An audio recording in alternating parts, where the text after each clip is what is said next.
Welcome back to the channel, YouTube. Starting a business was the riskiest decision I ever made in my entire life. And I'm glad I made that decision. And this is the most vulnerable video I've ever made. Because I'm just going to be unleashing the exact things that I've gone through, the hardships that I faced when starting my business. And I think this will genuinely touch whoever's watching this video and inspire. I hope that the algorithm, the For You page, YouTube pushes this to the people that need to hear it most. It's far too, life is far too short to not go after something that you want. If you want to make impact on people, if you have a skill set, if you want to become an entrepreneur, whatever the case may be, you just know that there's people that lose their lives every single day. And, they, if they could do it all over again, they would take more risks, they would do more things. And the reason I prompted this video is I just had a family member pass away, and like literally a couple hours ago. And it had me just thinking, like, life is so short. Life is so short to not take big, bold risks. And this girl I used to date, her mom, when I was getting into entrepreneurship and wanting to start my business, and I was working some job I didn't feel fulfilled at, I asked her one time, I'm like, I don't know what to do. I've been wanting to start this business. And, I was hanging out at this girl's house like just about every night for a while during the summer one year. And I would get out of work, get back from the gym, I would go over there. And her parents would hang out with us, which was pretty cool. And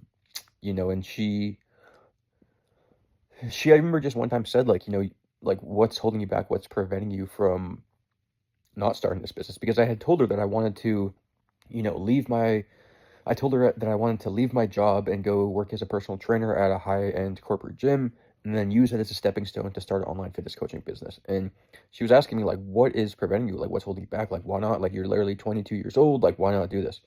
And I told her, I was like, well, I have bills to pay. I have student loans for college that I didn't finish. And I have a lot on my plate and like a lot of responsibilities, and, doing my best to provide for my mom and my family and help them. And I basically have been telling her how, I don't know, I just felt nervous and scared and like, what happens if it doesn't work out? I remember she said this one thing that really stuck with me. And she said, you can always go back. I was working at a bank at the time. She was like, you can always go back to the bank. You can always find another job at the bank. And when I started to think with it, I eventually decided to leave that job and go into the gym. And then flash forward a couple of years, maybe 2 years, give or take, I was at that gym. I had been making a little bit of money online, anywhere from like $900 to $3,000 a month, which was more than my average income, monthly income I was making on the side. And I was just kind of going half in, half out. And same thing, I remember when I left that job, I had been contemplating so long starting this online coaching business, going all in, and I just thought back to the exact same thing she said a couple of years prior to, like, dude, you can always go back. You can always, you know, go back to where you are right now. And when you think about it, it's like too many people, they don't take risks in life, and they don't start businesses. They don't go after their fitness goals. They don't endeavor on these situations because they don't know what's on the other side. And I think, like, truly, as funny as it sounds, people are scared of success because they don't know what it's like there. We're wired to be fearful of change, right? We're wired psychologically to be fearful of the unknown. And when you understand that every decision you make, every change you make, every uncomfortable decision, it's never going to be this thing where it feels like the perfect time. It feels right. You might have certain inclinations that, hey, like, I feel like I could do this, but it's never going to be just, hey, it's finally time. You're always going to feel uncomfortable. And so if you're looking to make a decision to put yourself in a better position, just know, bro, you can literally go back and be in the exact same position. You have nothing to lose. And when I started my business, it was the most challenging thing ever. Not right at the beginning, but after a few months, because I had that initial success and I had that initial momentum, that initial motivation. And then things started to go hard, where I remember I specifically had like 3 straight months. Like my first month, after making like part-time money on the side and working at the job at the gym and then like going all in, my first month I made like 6 grand, and I was like, wow. And then the next month I made like 4 grand. I was like, okay, there's potential here. And then for 3 straight months, I remember I made like $900 collectively across those 3 months. And I really started to get in my own head. Like, bro, is this for me? Is entrepreneurship for me? Maybe I made a big mistake. And a couple months later, I hit my first $10,000 month. And the next month, same thing. And I've had a bunch of up and downs. Like, one of the biggest and most real things about business is it can be volatile. See, the thing is, you need to have systems in place, and you need to have a perfect funnel for your business to not fail. But the thing about it is something I've learned so many times, is like your funnel is supposed to break. Like that's what's supposed to happen. At first, it's okay. I have, leads coming in and I'm not closing deals because I don't understand sales. Then you get better at sales. And it's always different, obviously, for everybody. But for me, it was like, okay, I'm not booking many appointments. And the few appointments I am booking, I'm not closing them because I don't know how to go through a sales process, and I don't know how to ask people the right questions and provide value on the call and help them see both ends of the spectrum, both the side of like what happens if they sit in the same spot, and also what happens if they're able to get to the other side. And given that when you're on a sales call with somebody, when you're presenting somebody with the opportunity to work with you, a decision, whatever, they're also having this fear that pops up in their mind. You need to be able to navigate through circumstances and conversations to help this person see where you're coming from and how it's always uncomfortable in order to close deals and make money and help people and truly serve people. And so at first, for me, it was, okay, I'm not getting that many appointments booked, but the few appointments I am booking, I'm not closing deals. Then it got to a point where, okay, I'm still not getting many appointments booked. My marketing and my top of funnel is not dialed in, but now I've learned from 6, 7 figure mentors, and now I know what to do, and I'm closing deals. And then I started closing $2,000 packages, and then 3K deals, and then 4K, and then my prices inevitably went up to 6K, and I was closing deals for $6,000. And after that period of time, I started to have some of my back end break, meaning it was hard for me to fulfill on all my clients. That's where I had to build out automations and more systems to take myself out of the day to day. And then I still had this problem at the top of the funnel. It was my offer and my messaging was not dialed in, and people were not resonating with what I was offering to people. And it was frustrating because I knew that I just wanted to help people. I just wanted to, help make transformations and all this. And it seemed like nobody was willing to get on a call with me. Obviously people were, but it seemed like not near as many people as I expected were wanting to get on a call with me. And so at that period of time, I started to doubt myself, as I do quite all the time when things go wrong with business. But I reminded myself, this is what it's like. This is what business is about. It's supposed to be hard. It's supposed to be challenging. And the reason that people get paid as entrepreneurs is because they're willing to take the risk on themselves and do hard things that most aren't willing to do. And as I started going through my business journey, I started to learn a lot about myself and also about the type of person I wanted to be and the leader I had to be. And as an entrepreneur, you need to surround yourself with people that are also entrepreneurs. And if you don't, then it's going to be much, much harder. And for me, I didn't have that immediate circle. And when I started surrounding myself with business owners that were doing $50,000, $100,000 a month, it just helped me start seeing things from a different light. And I got to work during the beginning stages of my business while I was running it. I was also working part-time as an appointment setter, and then at a different period of time as a high-ticket closer for two business owners that were doing over 100K a month. And when I started to learn that these were all skill sets that were being applied, that I could learn from, that were being applied to my business, that's when things started to get easier, and I started to look with a longer time horizon. Too many people, they want to make 10K a month within 30 days, 60 days, 90 days.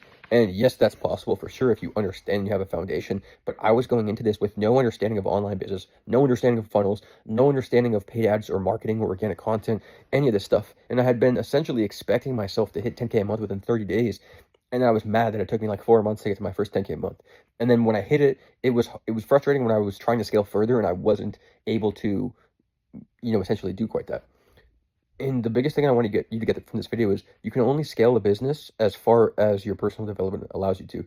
If you're the type of person that backs out when things are hard, if you're the type of person that makes excuses, that doesn't do challenging things and doesn't put themselves in uncomfortable situations, then you're never going to grow your business. You're never going to scale. You're never going to make quite the money that you want. And when you can start to realize that you need to be like a sponge, you need to be learning every single day, that is when you're going to realize, A, you don't have to stress yourself out.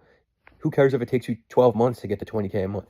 If it takes you a year and a half to get to 20, 30K a month, you still got there, right? But too many people expect this overnight success, and that was something that I did for a while. I expected to hit 10K a month my first month and then just do it every month for the rest of my business career, and it didn't happen that way. And I had big weeks, big days. I remember making like $8,000 in a single day. There were times where I made like 15K in literally 2 weeks, and then the next month, I'm barely closing deals. And it was because I had such a big expectation for myself. And I also was not making the most logical decisions. I was making decisions based on emotion. So I would get a sale that would come in and I would just tell myself, I need new customers, I need new leads, I need, more book calls. So I just would dump I would dump the funds that came in from my business directly back into the top of the funnel to try to crack that first, try to get more leads coming in. And I realized over time that I was trying to force a broken offer and a broken model to work with a marketplace. And I never took the time to sit down and actually get crystal clear on who I wanted to help, what I want to do, and how I could make something that people were actually genuinely interested in. And when I started to do that, that's when my product and service started getting more attention and people started reaching out to me and I started having better luck. But you just need to stop having these extremely high expectations of yourself, because it's good to have high expectations and high goals and set clear targets, but you can't expect the outputs to just happen. You can only control the inputs. You can control how much content you post, how many people you reach out to, how many dollars a day you spend on paid ads, how good your sales training is, if you're practicing, your frameworks, all these things. You can deliver an amazing service, deliver amazing product, but you at the end of the day, as much as you can do all these things, you cannot control how much money you make, how many people pay you, how many customers you sign, how many clients you close. You can't control that. So when you can start to take the stress off of yourself and you can start to use the law of detachment, where you're detaching from the end outcome and you're falling in love with and obsessing with the process itself, that's when things get way more enjoyable. That's when you realize that the time horizon should be pushed back way further, and then the goals are going to fall in front of your lap way quicker, and you're going to actually get there. So stop having these high expectations. I know so many people that we all invested $8,000 into this mentorship program, and these guys, 30, 60, 90 days in, they didn't see the results they were expecting. And then guess what happened? They went back, they worked a regular job. One guy's a firefighter, one guy works like as an in-person trainer again, one guy is like a 9-to-5er. Like, they just gave up, right? And it's because they had such high expectations, but meanwhile, like, they knew very little about business and how these things worked, and they also expected to just like see amazing overnight progress. It doesn't work like that. So I'm going to wrap this video by saying this. Understand that business is volatile, but if you have systems in place and if you know what you're doing, it can be more, it doesn't have to be volatile, right? You can have progress, you can see sustained success, but you need to learn from mentors. You need to continuously be a sponge, watching YouTube videos, listening to podcasts, reading books, asking your actual customers and the marketplace what they're looking for. And most importantly, above all that, develop yourself as a person. Start prioritizing your health, going to the gym every single day, eating whole foods, having a clear sleep schedule, like actually dialing in your physique, your mindset, your health. Doing these things will allow you to become the type of person that can grow a business and scale it, because you can't grow. And for so long, I had this approach of like, okay, once I get my business to this point, then I'm going to dial everything else in. It never worked that way. No, it's not going to work that way. You need to dial in your own self first, and then the business success will follow. If you want business success, you need first to become the person worthy of running the business and making this sort of income. And when you're able to do that, that's when you'll actually start seeing tangible progress, and you'll start realizing that it is a journey that happens slowly, and then boom, all at once. So I hope this helps. I hope this changes somebody's life. And if it doesn't, then be the person that changes your own life. Start becoming the person worthy of running a business and a successful business, and then the business results will follow. Doesn't happen the other way around. So I'll see you in the next video, and I hope this helped you guys.